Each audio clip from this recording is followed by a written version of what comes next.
நான் அண்ணாச்சி ஆறுமுகப்பாண்டியன். சிரிப்போம் சிந்திப்போம் நிகழ்ச்சிக்காக உங்களை சந்திப்பதில் மகிழ்ச்சி. அருமை நண்பர்களே, ஒரு நாத்திகர் ஒருவரிடம் ஒரு கேள்வியை கேட்டார். கடவுள் தூணிலும் இருக்கிறார், துரும்பிலும் இருக்கிறார் என்று சொல்கின்றீர்களே, பிறகு ஏன் கோயிலுக்கு சென்று பல பிரகாரங்களை கடந்து கருவறைக்கு சென்று சிலையை கண்டு தரிசித்து அதற்கு பால் அபிஷேகமும் பன்னீர் அபிஷேகமும் ஏன் செய்கின்றீர்கள் என்று கேட்டார். நல்ல கேள்வி, அறிவுபூர்வமான கேள்வி. ஆனால் இல்லை என்று சொல்கின்றவனுக்கு எதுவும் தேவையில்லை, அவனுக்கு பதில் சொல்ல வேண்டிய அவசியமும் இல்லை, பதில் தெரிய வேண்டிய பிரச்சனையும் இல்லை. ஆனால் கடவுள் உண்டு என்று சொல்கிறவன் அதற்கான காரணத்தை சொல்லியே ஆக வேண்டும் என்று கவிஞர் கண்ணதாசன் அவர்கள் சொல்லி இருக்கின்றார். ஆகவே இந்த கேள்விக்கு பதிலை நாம் தெரிந்து வைத்திருக்க வேண்டும்.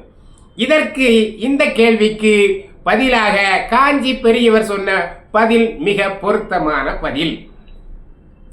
இந்த உடம்பெங்கும் ரத்தம் இருக்கின்றது.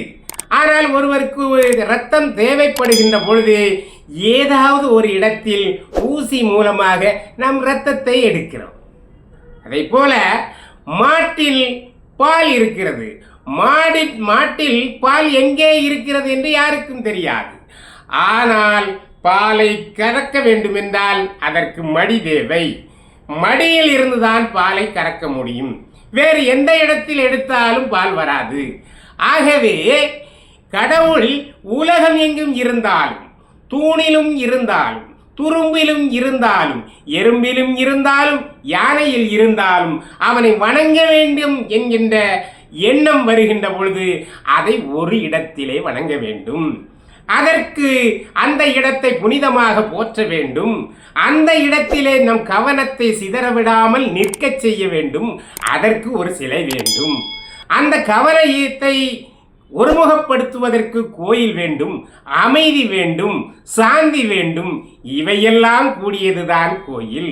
ஆகவே கோயிலை வடிவமைத்து அதில் பல பிரகாரங்களை உருவாக்கி, அதன் பிறகு கருவறையை உருவாக்கி அதற்குள்ளே சிலையை வைத்து நம்மை வணங்கச் செய்தார்கள் நம் முன்னோர்கள்.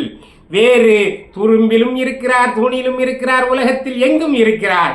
ஆனால் வணங்க வேண்டும் என்கின்ற எண்ணம் வருகின்ற போது ஏதோ ஒரு இடத்திற்கு செல்ல வேண்டும். அந்த இடமே கோயிலாக கருதப்படுகிறது.